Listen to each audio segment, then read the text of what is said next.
So you guys went to Blue Ridge Mess Fest. Yes, right. we did. Or the Blue Ridge shit show that people are talking about. Yeah. So, this was supposed to be a 4-day festival. Me and Brody got to attend exactly like a day and a half of one of these festivals. Pretty much.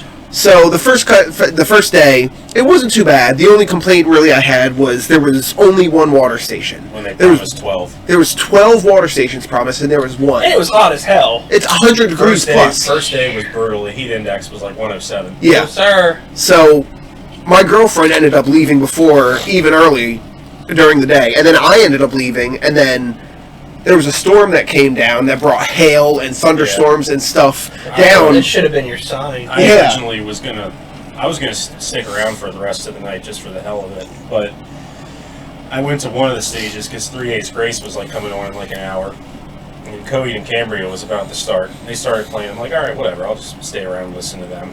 And it started raining. I'm like, okay, this isn't too bad. This is actually nice. It's cooling things off. But then then the wind started blowing. And I'm like, okay, this isn't fun. Coheed and Cambria probably got like about halfway into their first song before they stopped playing.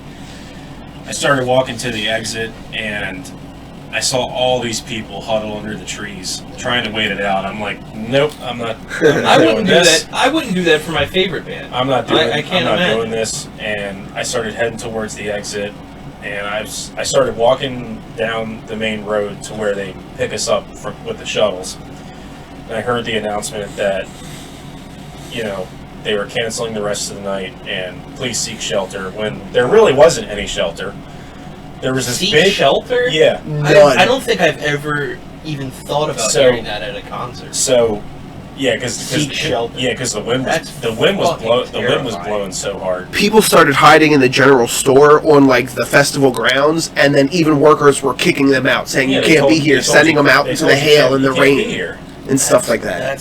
And then all of a sudden I heard this like chorus of like boos, and I'm like, I'm gonna get out of here before this gets ugly. Luckily, it didn't get too bad the first day. Yeah, so You guys first told me day, that, I thought of the Metallica show where James burned his arm. Oh yeah. And it was and Guns N' Roses wouldn't go on, so they just destroyed that arena. Yep.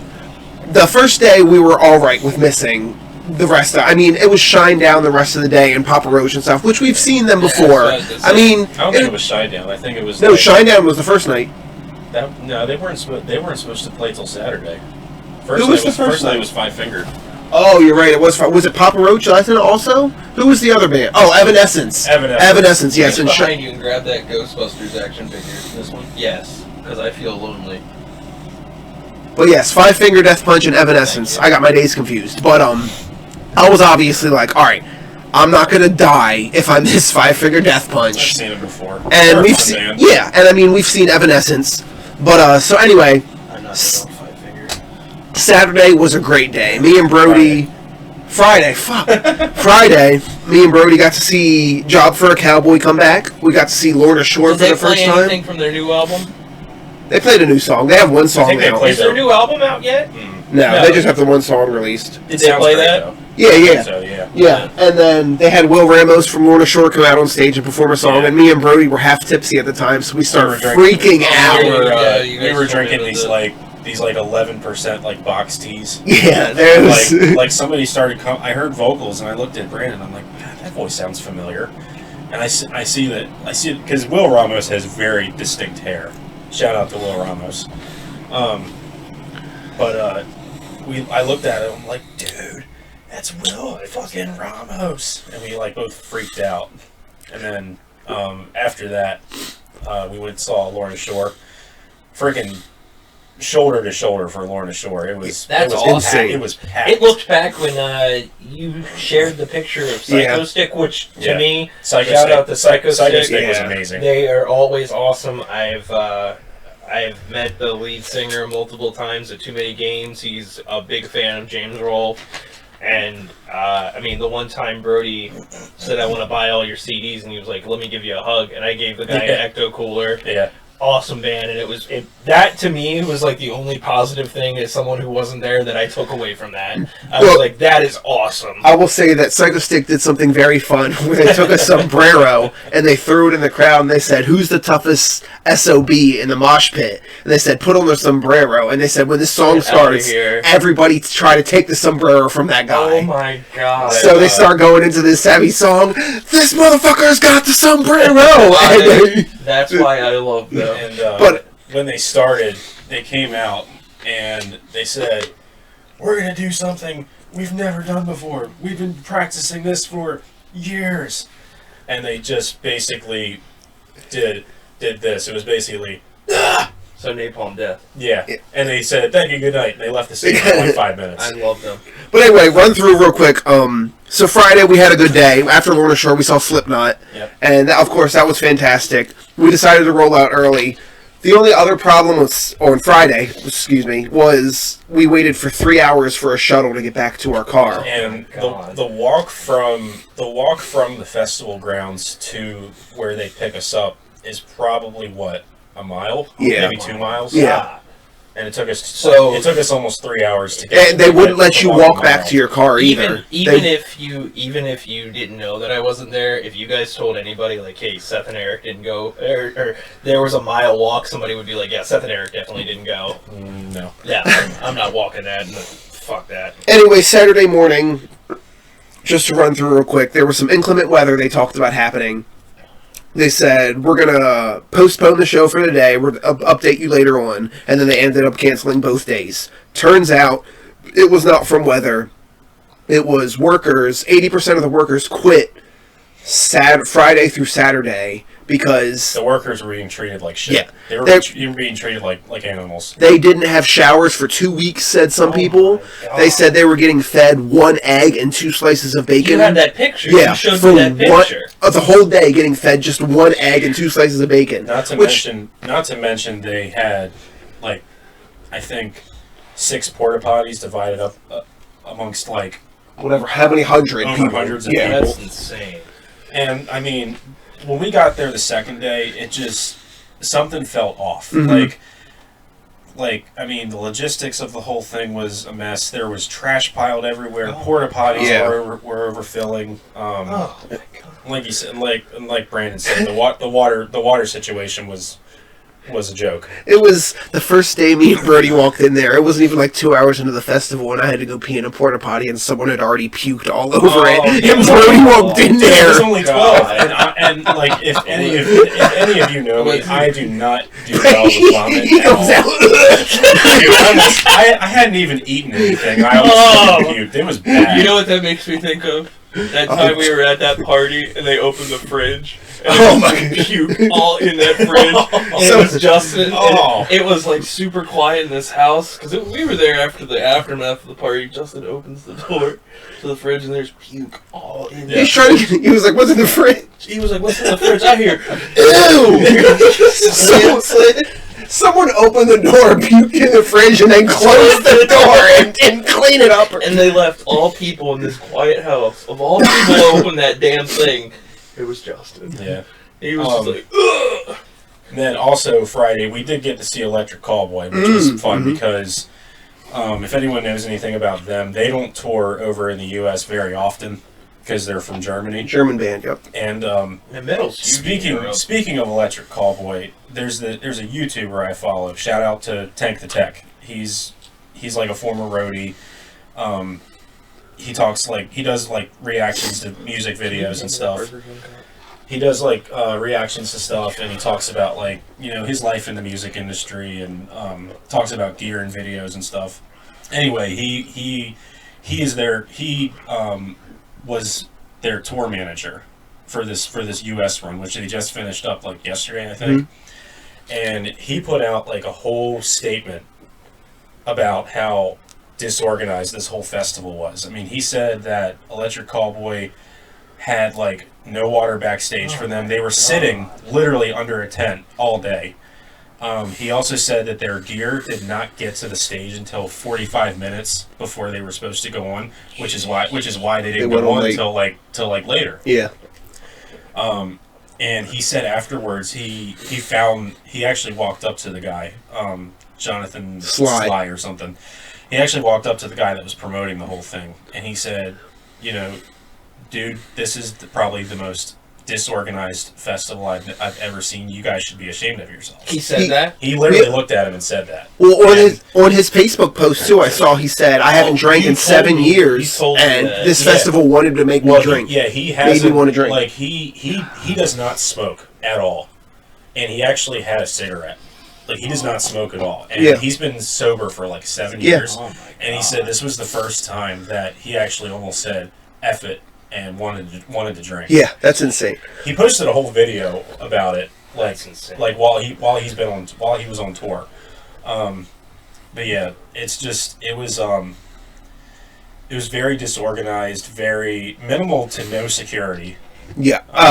My girlfriend had a knife in her fanny pack the entire weekend. Not once did we go through a metal detector or get checked. Yeah. So someone could have brought a gun in. Someone could have done whatever they wanted at this festival. Yeah. And ridiculous. but yeah, so with you, Pokemon DLC came out. I don't know if you're aware. I did. Smart- Closing thoughts Nuts, on yeah. on that. Oh, yeah, before we yeah. Jump into that. Just As real someone that doesn't do festivals, I think that they should be ashamed of themselves for poor management. I'd be shocked if they did it next year. I think quick. that It won't. I mean, I wouldn't be surprised if you see a class action lawsuit at this point Yeah. for a lot of people. Yeah.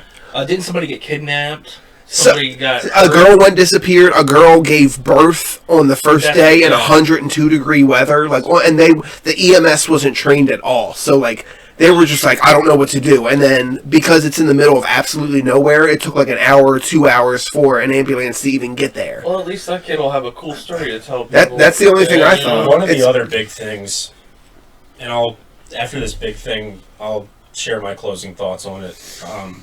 They should have had on-site parking. They Yes. had plenty of room to have on-site They parking. didn't have on-site parking. No, you had to That's buy why shuttle they had to- passes. Oh my Yeah. God. You I had to mean, buy I wouldn't- $45 shuttle I wouldn't be passes. surprised if they had money in that. Like if they got some type of. Like, You know, I don't care how great the lineup is next year. I bet you a lot of bands are gonna pull out. I'm not. I mean, they haven't announced anything yet, but I don't care how good the lineup is next year. I'm not going. I'm interested to Pre-sale for 2024 Blue Ridge right now. Obviously, if you go on the website, because he's trying to promote. Jonathan Sly is trying to promote next year. What So a shitty name. yeah, What a Yeah. shitty name. so And then- 2024 I just pre-sale. picture like a used car salesman flipping a coin with a Yeah. little yeah, mustache. and He's like, twirl my mustache. like a twig in his toothpick in his mouth.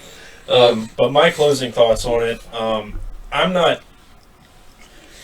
I'm not too disappointed, and I'm not too worried about getting refunds because, I mean, number one, I've heard it's a fucking hassle to get refunds, and some people aren't even getting refunds. I'd be going back But- to Ohio at that point. But the other thing is, between the 2 days, we got to see a lot of cool bands, especially Friday. I mean, we saw Exodus.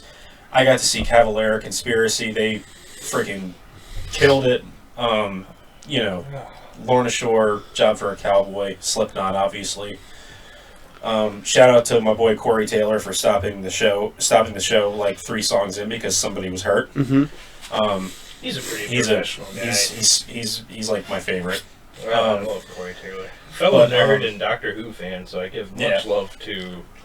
But Corey my Taylor closing for that. thoughts on it, I definitely will not be going next year. We might try to do like the other ones, like Rocklahoma or Louder Than Life. because we've Yeah. heard those festivals have gone off without a hitch. Me and Brody will continue to expand and search our festival horizons We don't to have replace mayhem. anymore. mayhem.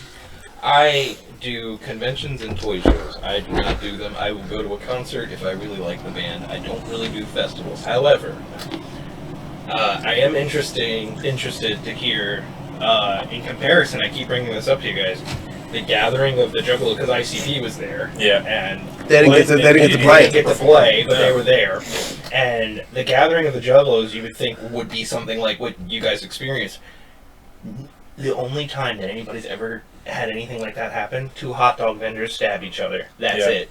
Nothing else has crazy happened in the 20+ years they've been doing that. Look, They've been doing it As for 20+ They years. handle everything themselves. I mean, love or hate ICP, you have to. The dedication of those guys is insane, and I don't want to go off on a huge tangent here because that definitely could be a future topic of bands that don't deserve it. But they are workhorses. Yep.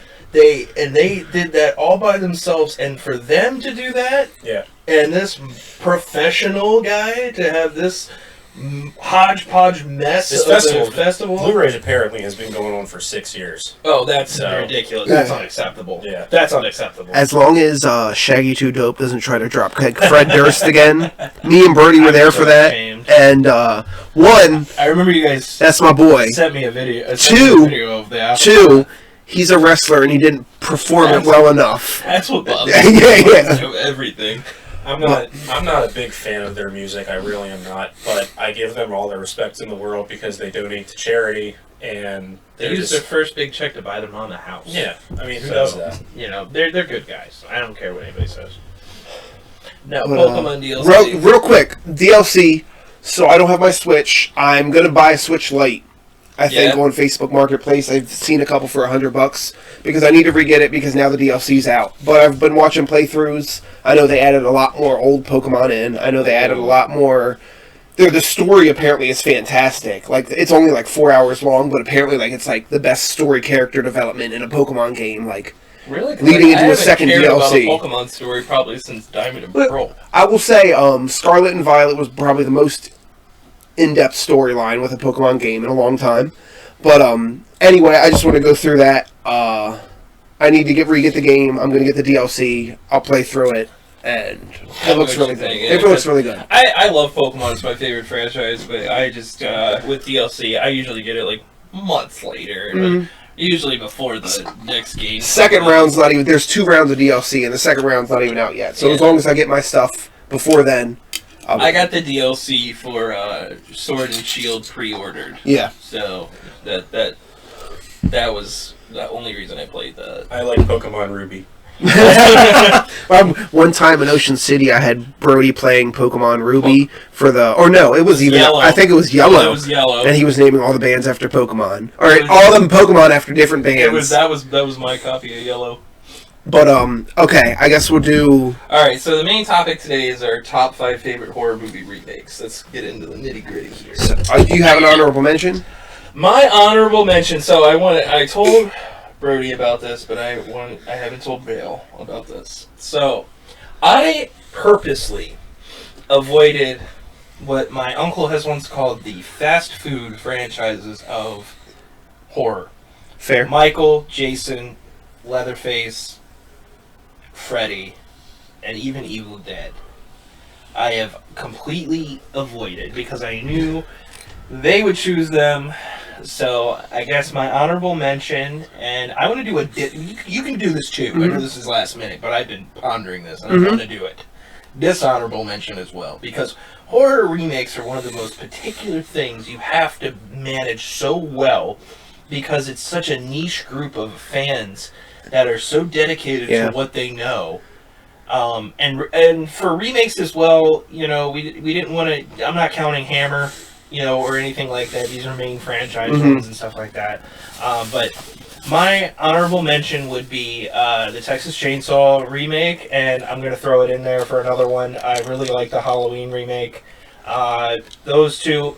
Honestly, I like all the big guy remakes except like the first ones in their franchises, even the Friday the 13th one, except my dishonorable mention, The Nightmare on Elm Street, which everybody knows I have a very, very, very... I even said this in the last podcast. I hate that movie. I saw it in the theater. Oh, I feel bad. I was furious. As soon as you said we should do a dishonorable mention, that's the first thing that came to my mind. Yeah, that's. I mean, even I if think it's going to be everybody's dishonorable mention. Is it going to be your guys' one? Yeah, that's an honorable. Yeah. Okay, because and the Poltergeist remake was pretty bad too. Oh yeah, I didn't even think I about know that. you Yeah. saw that. So And for what anything else, Ghostbusters 2016. I know it's horror adjacent, but I hate that movie. I think a lot of people hate There that are movie. things I like about it, but that I could make a video by myself on that. That being said, I'm going to do my number one here. What, you're doing your number one? Yeah. What do you mean? Well, like 05. So number 5, I guess. My first. Oh, aren't we doing honorable mentions around? Or do you want to do honorable mentions? Go Yeah, for well, it. I'll just go real for quick. So my honorable mentions, real quick, it's just 2. It's Rob Zombie's Halloween, Oh. and Well, yeah, that's not on the yeah, list. and the remake to My Bloody Valentine. Oh, that is a good I haven't one. seen that one. So Really? I've only seen like bits and pieces. I can It's not say perfect. it's not a fantastic movie, but it's one of the movies I went back and rewatched this weekend when we were talking about this topic. I love the kill different. So he mostly kills people with a pickaxe, which you would think You would think. it's like it gets old, but he does very different, innovative kills, and the little twist of finding out who the killer is fun. And I know it's not a perfect movie, but I definitely sat through and I watched it again, and I enjoyed it sitting through it. I watched that on Valentine's Day a few years ago in a group setting because everybody wanted to watch it, I guess, to be edgy. Should've watched the original. I swear that's why I must have said that 100 times. The original's great. The original is great. I feel like we're going to say the original is great a billion times in this podcast. Yeah. But that being said, I remember being like, well, this is better than I remember. Yeah. You know, and it's cool to say I watched this on Valentine's Day. Right. So, yeah, I'm with I like that. And then real quick, Rob Zombie's Halloween is the other one. I love the grittiness. I love sitting through. I love Rob Zombie, if anyone doesn't know. I think all 3 of us do. Yeah. Coffee. The second one isn't that good, but I will say the first Rob Zombie's Halloween, I loved seeing the flashback into Michael's childhood and stuff like that. Seeing maybe what led him to being so broken, seeing what led him, or his I messed like up that, family. but it didn't Yeah. need to be 45 minutes. No, it didn't. It could have been quick go through. But as a remake sense, I like the grittiness, I like the violence, I like the childhood showing, and then I liked the last part of it being adult Michael. And overall, it was just a good remake. For Rob Zombie when you say Rob Zombie's doing Halloween, it's 100% what I expect. Yeah. In the best way possible. I mean, like, I know that there was a lot of studio involvement with that, and I hear John Carpenter gave him his blessing. John Carpenter didn't give him his blessing. I've heard 1,000 different things about that. You have Rob Zombie directing the most subtle horror movie of all time. Mm-hmm. It's gonna be over the top. It's gonna be everything you expect. Violent. It was Devil's Rejects. If you told me like those movies were in the same universe, I'd 100% believe you. Yeah. Because it's just it's that environment that he has his own style. He and I love creates, that. yeah. I don't care what anybody says. Rob Zombie's good at what he does. He's made movies I've liked less than others, but for someone to be good in music and horror like that, or movies in general, with the exception of that Monsters movie, I hated that movie. And putting his wife and everything. Him and Tim Burton do that. And I don't get it. But go ahead, Brody. Yes, you So, go. my honorable mention, I actually have 2. Also, my honorable mention is probably Rob Zombie's Halloween remake. Even though Halloween is my favorite horror franchise, the Rob Zombie Halloween remake is probably my least favorite remake as far as horror goes. Just because, I mean, I love it, don't get me wrong, but there's a lot of things in there that just don't work for me. Yeah. Like, Yeah. the Rob Zombification of it, I guess. Maybe it's Which because is what I was just talking about. maybe it's because I just love the original so much. Well, it's like what I said. Is it's a subtle movie. Yeah. And you take the most... Like, honestly, he should have directed Texas Chainsaw.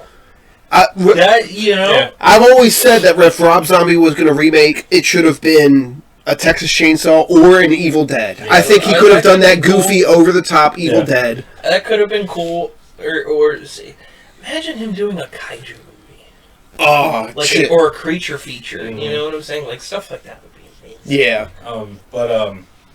I mean, I love Tyler Mane as Michael. I thought he brought. What a I monster, thought he man. brought. I thought what I really liked about it is he made Michael Myers terrifying. Oh, absolutely. Like he wasn't really like scary in the original franchise because he was mainly just about like it was Nick Castle. it was and more Orley. it was more like about stealth with Michael Myers, stealth and like just like quietness. With Tyler Mane's Tyler Mane's Michael Myers, it was more just about the brutality and just the sheer domination of it. Because I mean, Tyler Mane, the dude's like almost 7 feet tall. He wrestled in WCW back in the day.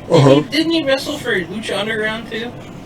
Did he? I don't remember. I can't remember. I do know he was a wrestler. Yeah, I know he was a big dude. But I remember when Doug reviewed that, and he was like, "Hey, clearly he's been eating his Wheaties," and it's because you go from that little kid, and then the next scene. Yeah, he was just very, like I said, he made Michael Myers like legitimately scary. Sorry about these chains, Mikey. Shout out Danny Trejo. My other honorable mention is probably Pet Sematary. It's one of the actually like horror remakes that's like the original is really awesome, but it's very bleak. Yeah. If you think about it, no one makes it in that movie. Everyone dies in that movie. Everyone. But what I like about the remake is it's actually a little bit scarier. It's not as goofy, obviously, because the original came out in the 80s. But the remake to Pet Sematary is just very dark and like very scary. But it's not as... It doesn't trump the other remakes that I have on my list. But it's still a very good remake. I won't speak on it because that is on my list, actually. So I won't speak too much on it, but yes, what you're saying is correct. So my first pick. Your number 5. My number 5 pick is actually Tom Savini's Night of the Living Dead. It's not perfect. I've Night of the Living Dead is oftentimes considered to be my second favorite horror movie of all time. I love that movie, and Tom Savini directing Night of the Living Dead is a match made in hell. I mean, it's perfect. I love the atmosphere. I love the way it literally just. Whenever you do a remake and it just feels modern, where you add some stuff and you kind of twist it around a little bit, it's better than just doing a shot-for-shot remake. Not too much to say. I'm not going to spend too much time on it. I just really like that movie. If you haven't seen it, I highly recommend it. Tom Savini, it was clearly a passion project for him, and it is so underrated and oftentimes forgotten about in the sea of zombie movies and even dead movies and stuff like that. And even modern like TV shows. Yeah, it's just it's lost in a huge sea of those types of movies. And shout out to Blue Ridge for getting my co-hosts sick, by the way. Yeah. You guys are sniffling and coughing, and I feel horrible that you guys don't feel good. I don't know. I don't know if it was directly from that, but like. Oh, I'm blaming that. From what we've seen online from other people getting sick. The water source. So that's my number 5. Okay, so my number 5 is 13 Ghosts. That's a remake? Yes. I didn't realize that was a remake. So you guys both know my love for this movie. I actually watched it for the first time since I was a kid with you. Yeah. All the way through when we were in high school. My dad showed me this movie when I was younger, and it terrified me. It made me scared of a basement we didn't have, because as Brody knows, I lived in a 1-story house. Yep. So, in Riverside. Yeah, I remember that. It was. My aunt rented that for me when I love the different lores. I mean, from what I've heard, I don't know if this is true or not. They're making a TV show about the lores behind the different ghosts. I don't know if that's true or not, which I would love, but I love the secret little lores behind the ghost. Matthew Lillard, of course, is perfect. He pulls off his role phenomenally. Great actor. Movie's great overall.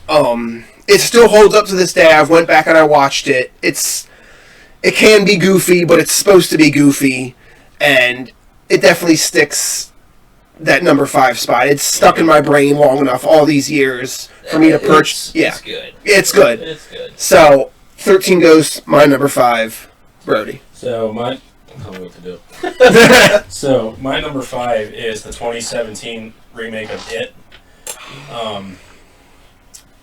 It actually made... What I love about it is it was much more scarier than the original. It definitely I love the original mainly because of Tim Curry, and I will always say this, like, as a movie, I like the 2017 It more, but Pennywise, I will always love Tim Curry because, He's the best thing. He's like, oh yeah. Yeah, with the, but other than like Tim Curry in that original movie, that movie is very dated. You have Prince Albert in a can. Better let him out. Shout out to Doug Walker for making that permanently engraved in my brain.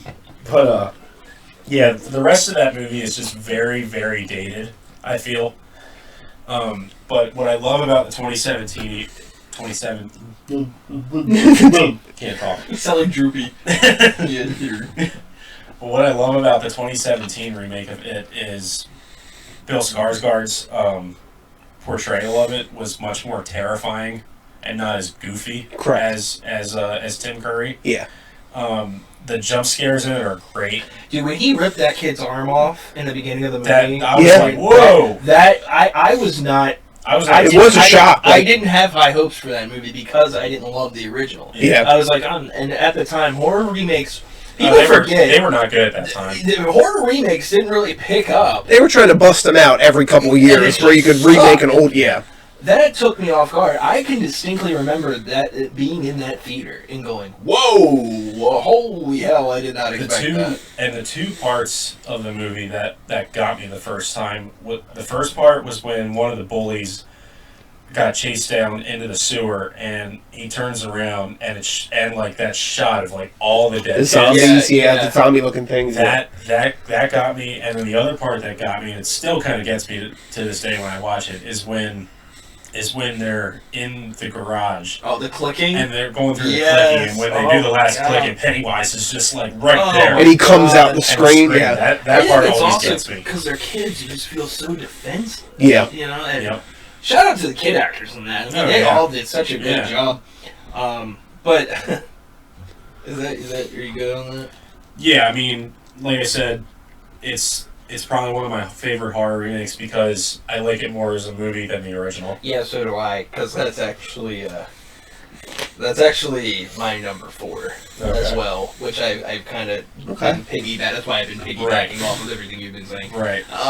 Generally, I'll make it quick. I love that movie. I think it's really good. I think but I had such low expectations for it.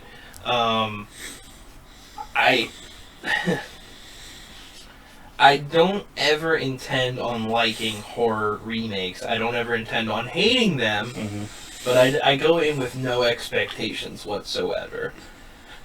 However, in the regards of it, I had high hopes for the sequel. Did not care for the sequel. It was okay at best. It's not bad, but it drags in a lot of parts.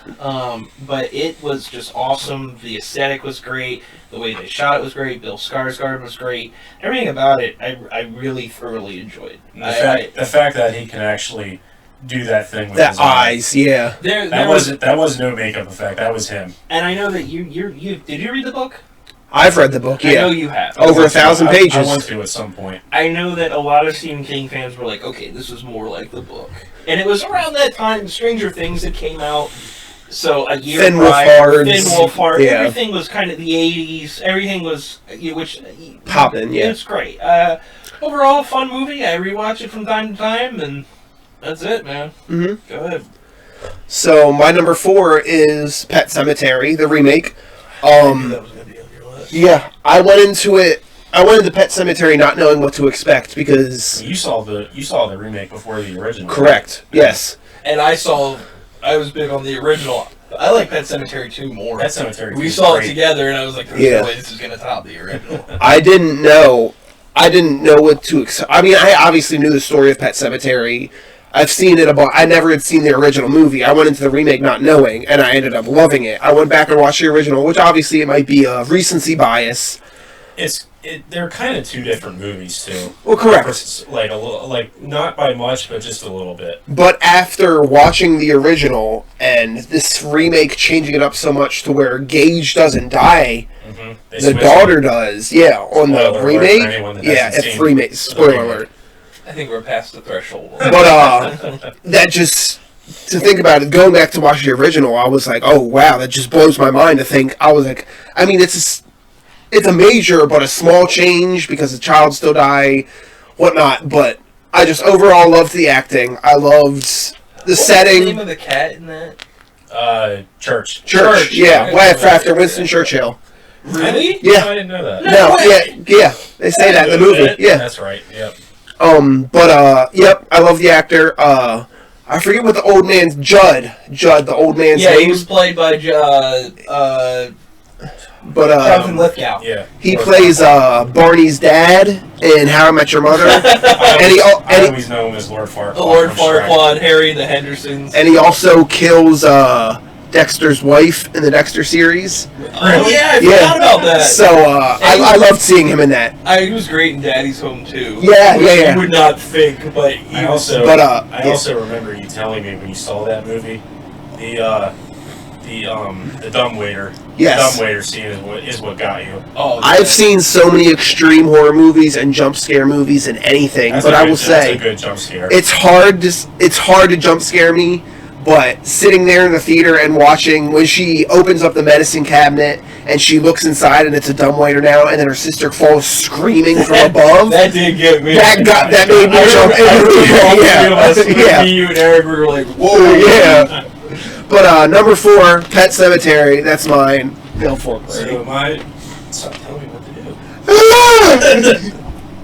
So my number 4 is the 2013 remake of Evil Dead. I love the original. Did you say 2014? 2013. Oh, okay. I was just saying. But I love the remake because of how, the amount of blood in that is incredible. My only complaint about it was the whole like drug addict trying to get off her. That felt very forced. Yeah, I felt that felt kind of forced. But the girl who played Mia, she was great. Some of the lines in it are incredible. Mm-hmm. They did take out my favorite line from the trailer that was in the actually extended cut they re-released later on. And when I saw it in the theaters, I was very disappointed that they cut that out, but I was glad that they put that back into the extended cut. The effects are incredible. What more can you say about it? It's a great remake. There's gallons upon gallons of blood used in it. It's I love the opening scene where the guy's got his daughter tied up to the post and you're not sure what's going on. You're So loud. And then they burn her. Yeah. I remember. that opening is I remember watching that opening and they just lit the girl on fire. Yeah. Like, holy The top, crap. the top goriest film We're not even 5 would minutes be on in. there, and Dead or Alive. Dead Alive is it's the only thing I think that comes close. But the only thing I hated about that movie is the post-credit scene because it was a Groovy. set piece. Yeah, I kind of get it, but it's like I kind of saw what they were doing because you thought like, oh, he's going to be in later movies, which he was in the franchise with the Ash vs. Evil Dead show. Correct. Yeah.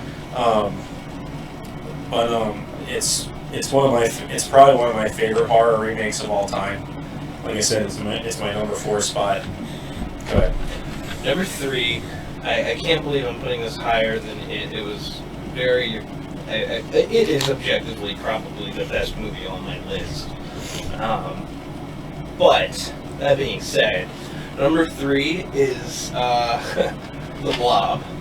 Okay. The 1988 The Blob. I watched it last night again in preparation for this because I've always loved it, and I legitimately had a lot of fun revisiting it. Mm-hmm. Definitely recommend it. Some of the shots and the effects in that movie are just Incredible. every time I watch And it. it's a lot. It's not as cheesy as the original, obviously, because the original came out in the 50s. But one of the biggest things that they did. The movie The Blob kills a theater full of children, which is like a big no-no. Yeah. But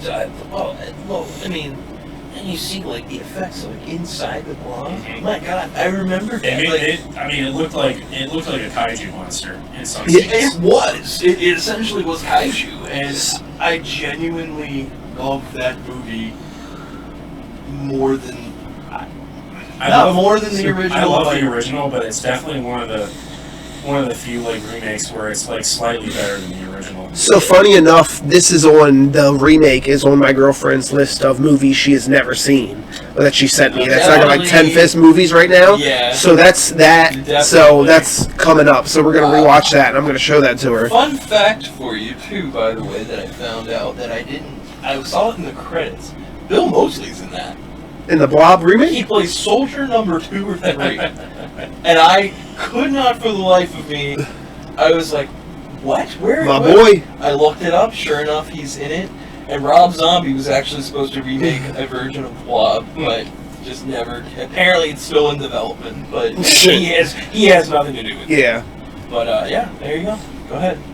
So my number 3 is the Evil Dead remake. I remember going to see this with my high school girlfriend at the time and her grandmother fell asleep during the movie. She was not I remember that. Yeah. I Falls remember. asleep during a movie Oh like that. yeah, I remember that. But I remember sitting there and being totally in love with this. Just had the gore, the over the top. I mean, the chick cutting her face with the glass, the tree scene, which is I know in the originals, but just being updated into this HD version, seeing it on the big screen. Absolutely. It was just, you guys know how I love that uncomfortability, that extremeness. Yeah. I love that. I loved, obviously, the ending scene with the raining blood! Yeah. Me too. When I first saw that, I just thought, And the other scene that stuck out to me was the sawzall, or whatever it is, the turkey cutter, when she cuts her Oh yeah. arm off. That was Yeah. insane. Plus, it led into Rise, which gave me my cheese grater scene, which gave me all that. Evil Dead Rise was amazing. So, go through, Brody talked about it. I will say, I always thought that, I mentioned this to you when the movie came out, I always thought the one dude with the glasses that, like, opened the book of the dead, I always thought he looked like Kurt Cobain. Oh, yeah. He had the hair. Oh, in like, this 2013? Yeah, he had the hair and, like, the plaid shirt. A fun fact for you. This is the only movie that this has ever happened, and it's the only movie I've ever seen with these two. I took David and Eric to see that. Yeah. Those are the characters' names in the movie. And I have never seen a movie since with the two of them with me. At the same time. I don't even think I've seen another movie with David. Yeah. But for whatever reason, he saw that because he was a big Evil Dead fan. Yeah. So I just thought that was so fun. I was like, of all people. I was like, That's cool. This is weird. But yeah, Evil Dead 3, I love the remake. I love it all. It was Evil Dead fantastic. 3, that's Army of Darkness, bud. Did I say 3? I meant remake. Probably meant 2013. I Or know 2013. 2013. 2013, I love it. Number 3, Brody, put your fucking I number think 2 you out. secretly love Army of Darkness. I think you secretly love Army of Darkness. I mean, Army of Darkness is probably the weakest in. Yeah, so Brody, why don't you go ahead? I mean, I could agree with him. So Sorry. Brody, why don't you go ahead? Once you get out. So my number 3 is the 09 remake of Friday the 13th. I know I'm probably gonna get a lot of like comments like it's not a true remake, you know. But honestly, it's a remake. They show the beginning with Jason's mom getting her head cut off and Jason growing up. He has the potato sack before he gets the hockey mask. It's a remake. Let's just say it's a loose reboot of the first 3. Yes, that's what I was going to say. What would anybody else call that? Like, Yeah. It's called Friday the 13th. Yes. What else are you going to call it's it? a speed through of the first 3 movies, and Exactly. I was so it's not on my list, but it was going to be in there, and it was hard to not to because I love the opening sequence of all those getting a whole story of campers dying before the Friday the 13th name card even comes up. We say that And then many it's- times. Eric's going to run across the street. I mean, what I love about it is, well, the fact, like you said, you don't get the title card until like probably 30, 40 minutes in, which is odd for horror movies. Yeah. Or just movies in general. But I love the I love all the kills in it. I love how smart Jason is in this movie. Mhm. It's like kind of odd. Return to form. It's kind of odd how smart he is, because I mean, he's got like a whole underground lair. He's got traps laid out. They show him shoot a bow and arrow in this movie. I freaking bow and arrow. What else? Well, one of the kills actually that stuck out to me, and I think it's only in the killer cut, because I saw the movie in theaters, and then when I got it on DVD, it was just the killer cut. So Yeah. it's extended by a few minutes, but I think the kill is only in the killer cut that got me was the fact that he didn't. The one of the girls in the beginning, he didn't straight up kill her. He ties her. Oh yeah. He puts her in a sleeping bag, Yeah. ties her to a tree, and then pours gasoline on the fire and just lets her burn Yeah. to death. Roast. When I Yes. saw that, I'm like, whoa. That's insane. Jason's Yeah. never done anything like this before See, in the previous movies. No, don't worry about it. So the thing with Friday the 13th that works better than something like Halloween, Friday the 13th is atmospheric, but like, Yes. it's more so about Jason just fucking shit up. Yeah. Like, Yeah. it works for something like that. Jason versus campers. That is the That's Friday the all you 13th. need. Yeah. I like some of the characters in it. I like the little fact with Jared Padalecki's character, searching for his sister, and the fact that Jason kept her hostage because Was he Tommy Jarvis? Was that like the story? No. No. I don't think he was. I don't think Tommy Jarvis was involved in any of Okay, this. because I have heard that that was I'm sure it's a theory. an idea or theory. Or But something. just the fact that he kept this girl hostage because she looked like a younger version of his mother, Mm-hmm. which shows another characteristic of Jason that we've never seen before. Correct.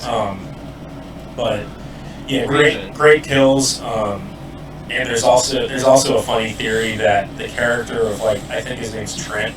It's the same guy that it was the same actor that played the Trent character in the first Transformers movie. Oh my god. There's a theory that It's the same one? that they're the same person. Because of Michael Bay. That's Yeah. funny.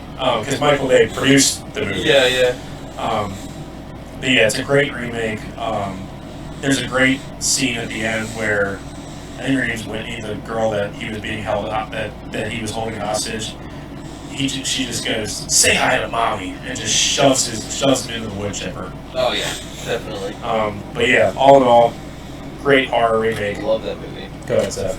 So, this one was kind of hard. I know we did honorable mentions, but I just it's the same concept for both these movies. Yeah. The 1982 The Thing and House of Wax. The Vincent Price House of Wax. I never saw the original. The reason I have those two together right there instead of having it be two and one is because those two have the same type of history. Mm-hmm. Not a lot of people saw the original version. Right. The remake is what's most Mhm. well known, Mm-hmm. and the remake is better. So I wanted to make it quick, but I just wanted to bring that up. So if I had to choose between them, it would be The Thing. But that being said, I just really love Vincent Price and House of Wax, and I just wanted to say that it was very hard between those two for number two, because I have a number one. But Who is number 2? they were tied, but overall I had to go with The Thing. Yeah. The Thing was one of the first movies that I watched on TV as a little kid, and It's a different cut too. it terrified me. Yeah. It scared the living shit out of me. And The Blob was another one that I saw. I was like, well, if I go to The Blob, I can do this. Holy hell.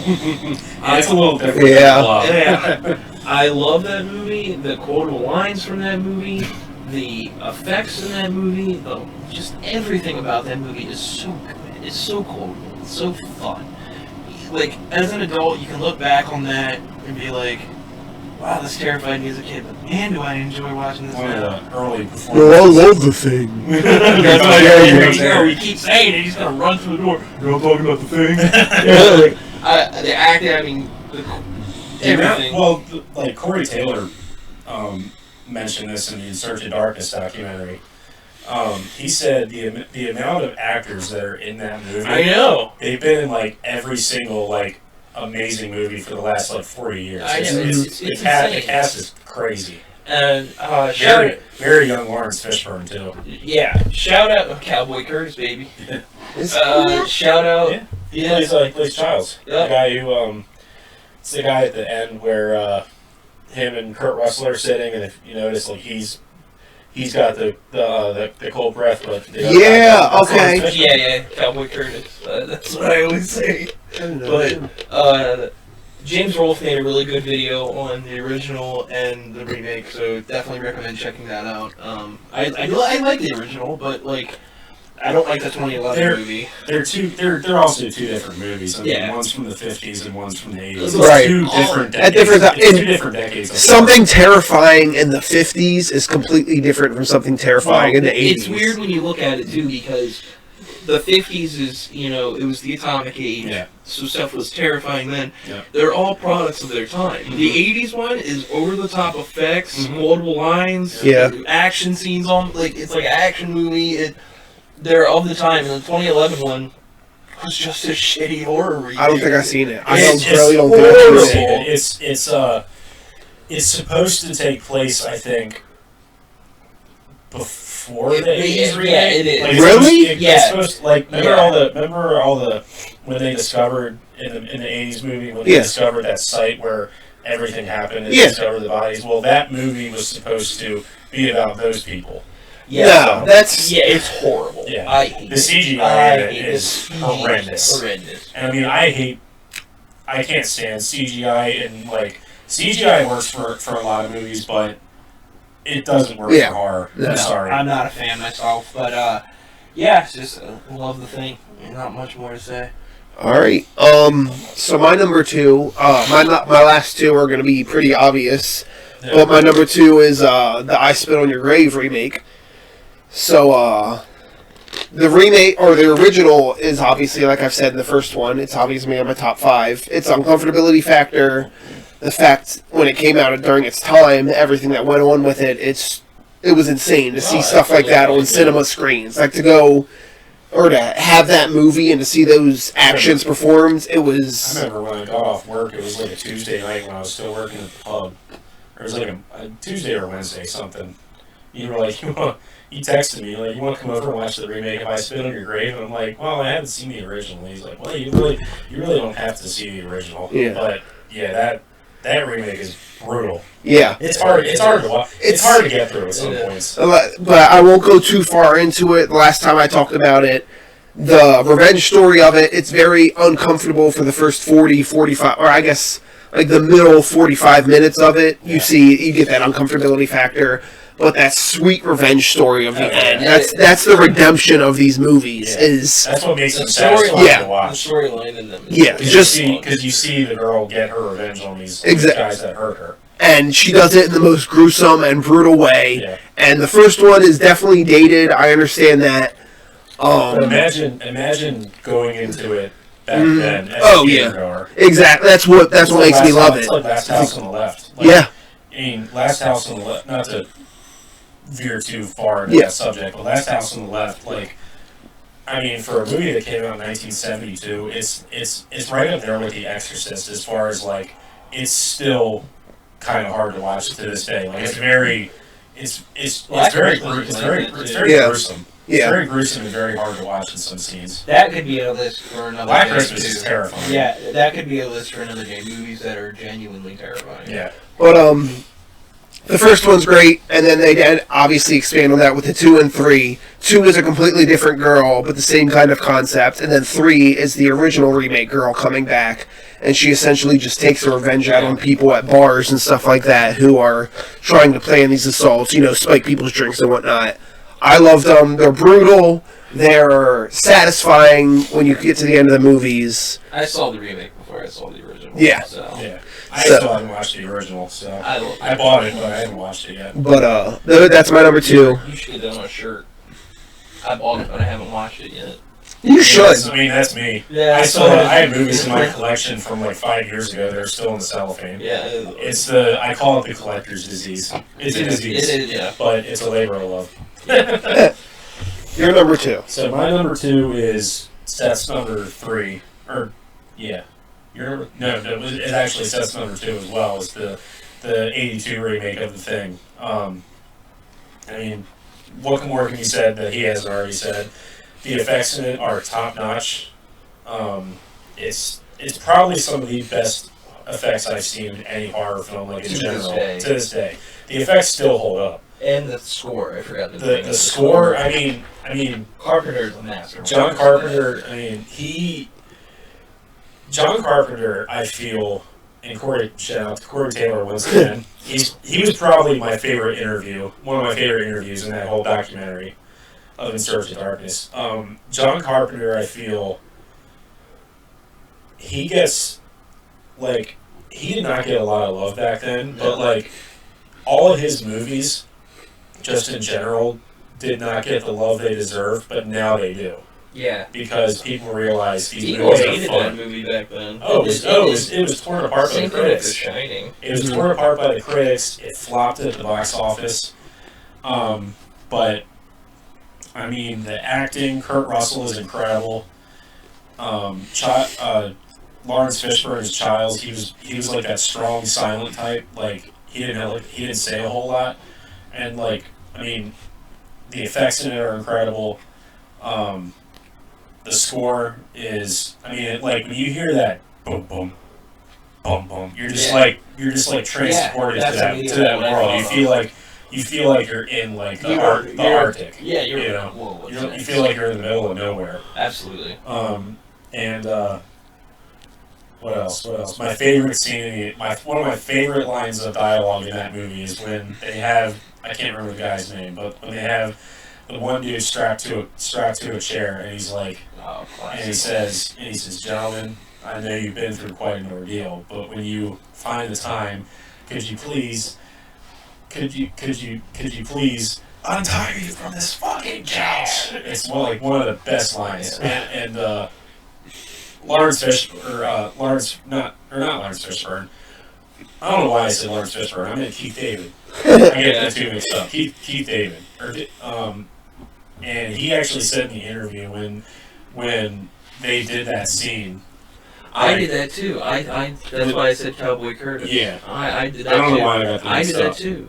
But Keith David basically said when they did that scene, they all like jumped, but like at the same time they all started like cracking up laughing because they didn't expect it. Yeah. But yeah, great horror remake. It's actually one of the few It's actually one of the horror remakes I like more than the original. Oh yeah. The original's great. Don't get me wrong. I see why.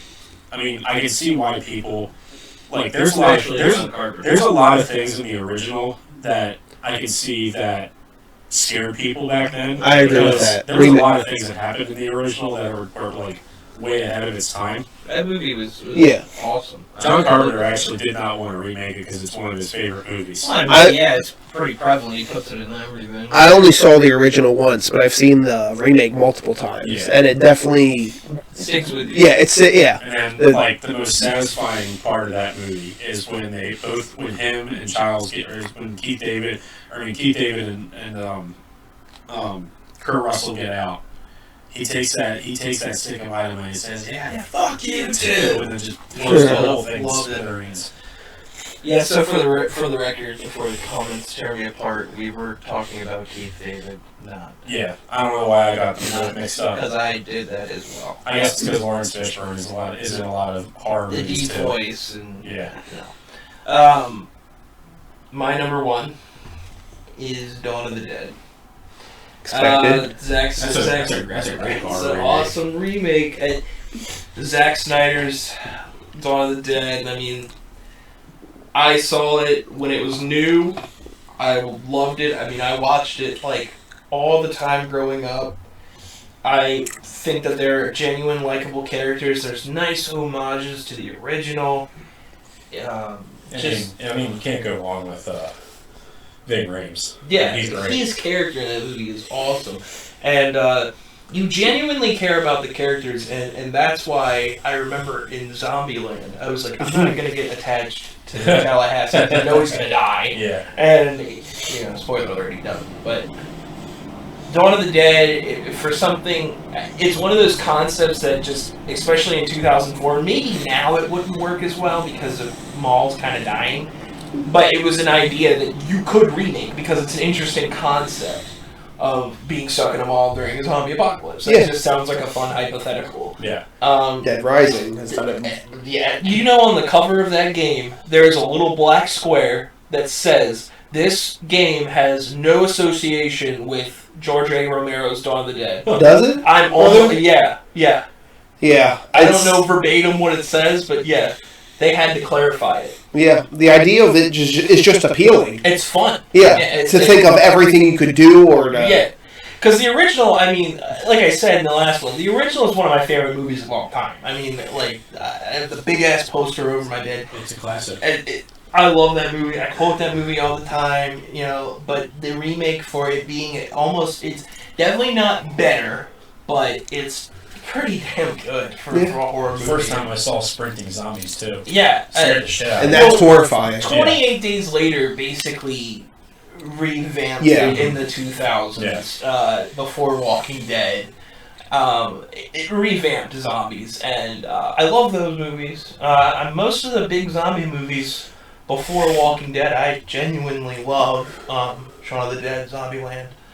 But yeah, that's my number one favorite.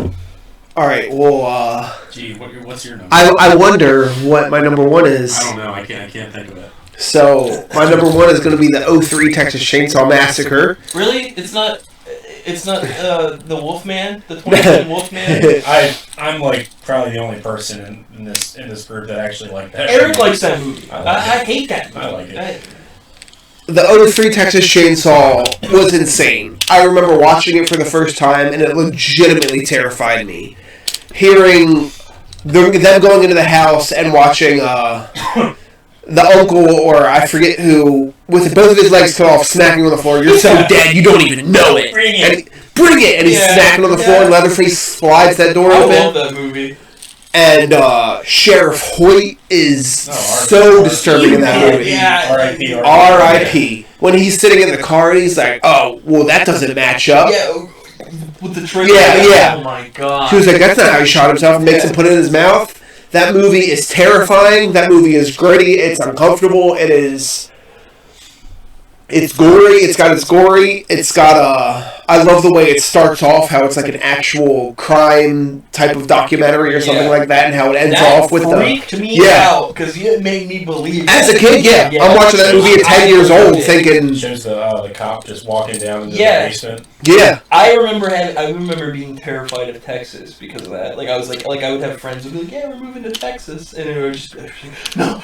Like it terrified me. Outside of Leatherface and Michael, with just the plain expression of his face, those were the first things that terrified me in my life. Absolutely. And just overall. I remember little side note, I remember first getting introduced to Michael. It was Halloween 4 playing on AMC's Fear Fest. Which is funny because that's the same thing that happened with me. And it was the scene where he kills the electrician. Yeah. And the guy says, "Don't play that Halloween shit with me," And I remember thinking that was Jason for some reason. Because I was like in fifth when grade you're a when I kid, first saw it. you just know him as the masks. Yeah. Because I got introduced to Jason before I got introduced to Michael. But yeah. I was watching those movies because of my aunt. Also, my aunt, the biggest fan of this podcast so far. She's really big into horror to this day, and would always rent them for me and would watch Monster Vision with me, and so I've been exposed to horror pretty much all my life. And I'm sure it's the same thing. It would be my dad, and then getting into... Which is funny, because my parents, they're not... Yeah. Neither am I. Neither am I. My dad will flip on the original Halloween if it's on, but... My parents other can't than that, stand it. no. But I think it's because my stepdad, you can't scare him.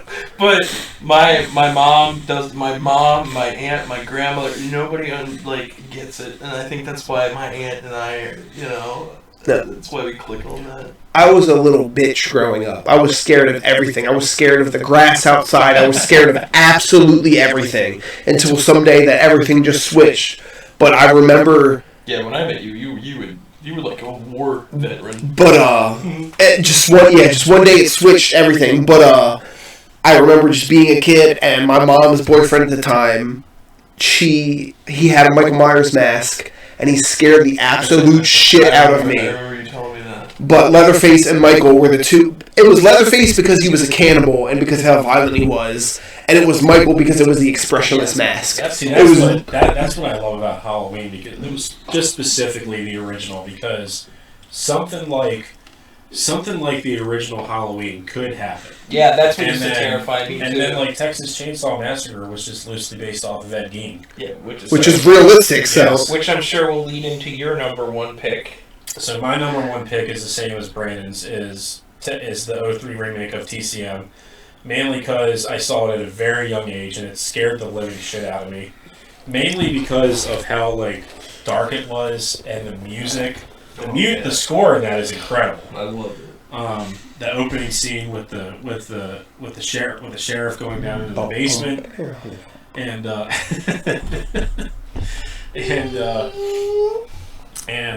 because I saw the original before, or I saw the remake before I saw the original, and when I watched the original, I actually thought it was kind of boring, just because I had watched the remake so many times, but I eventually grew to love it.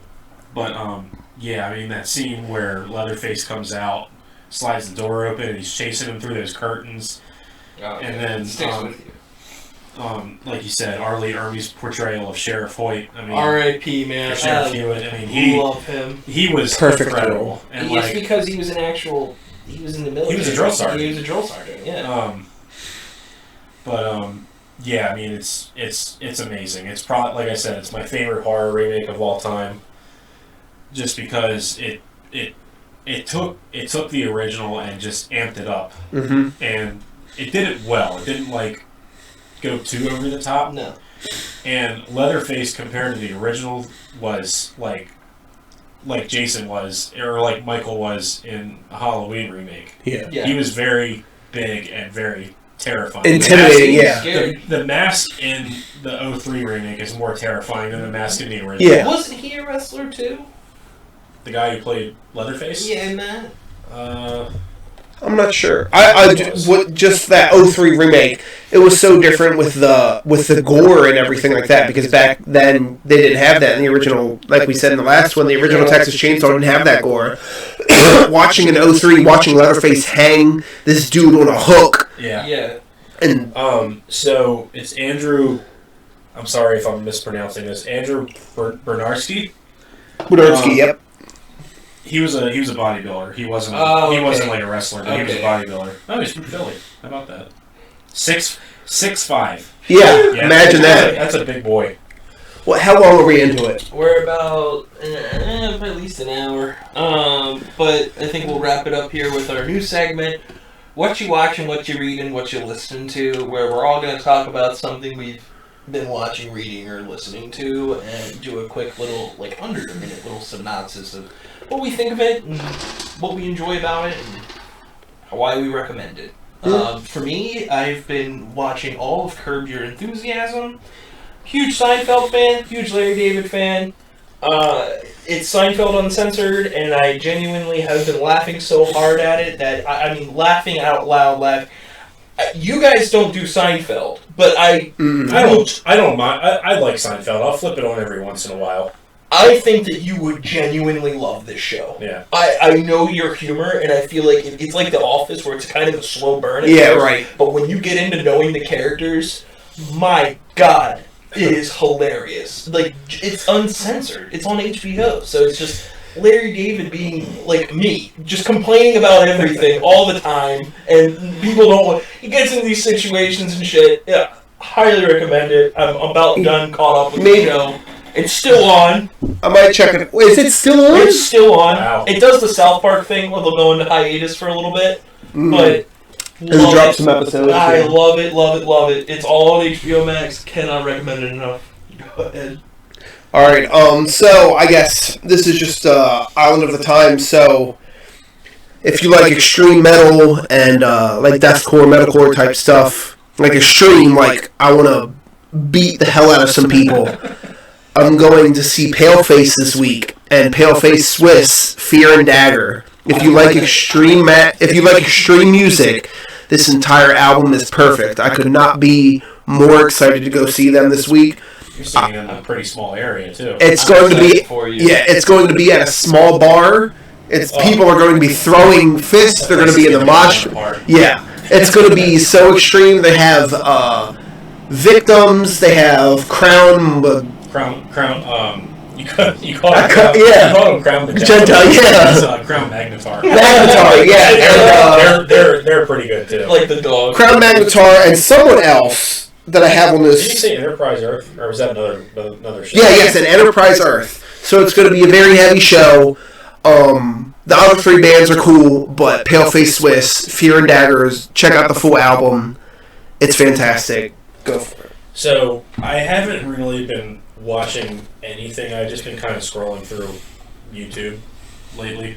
I'm probably going to get into, like, horror binging pretty soon. We do Monster Madness every year. Close to October. Because we're almost through September into October, and I usually start my horror binging around this time.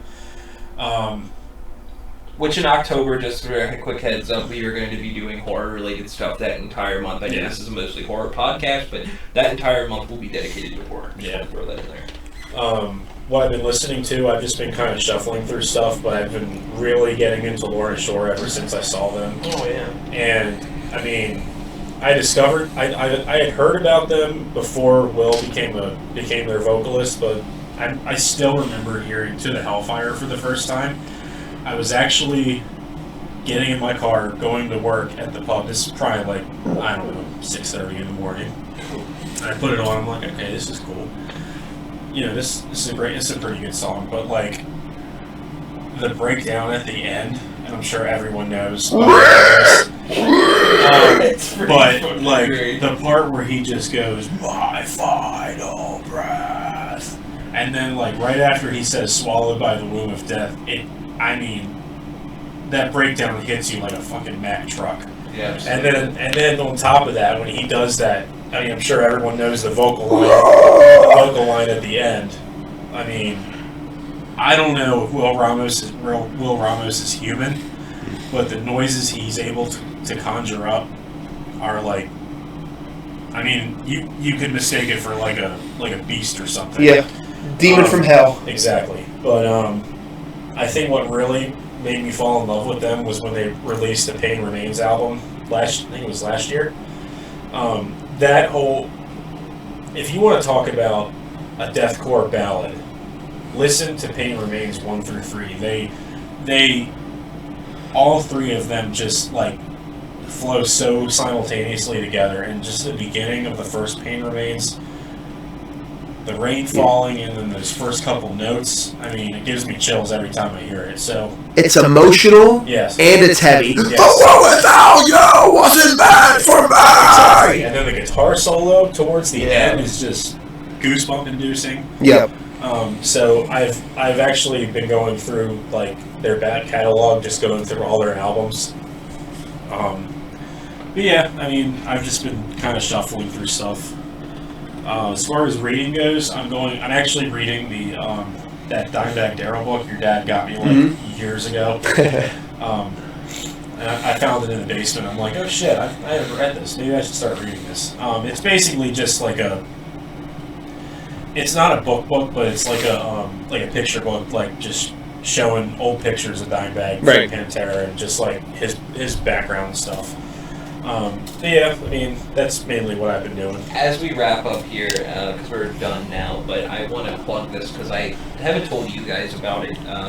A YouTuber who I interact with all the time, BitEric, from the Game Chasers, he released a book from high school to headlocks, and it's about his journey as a professional wrestler.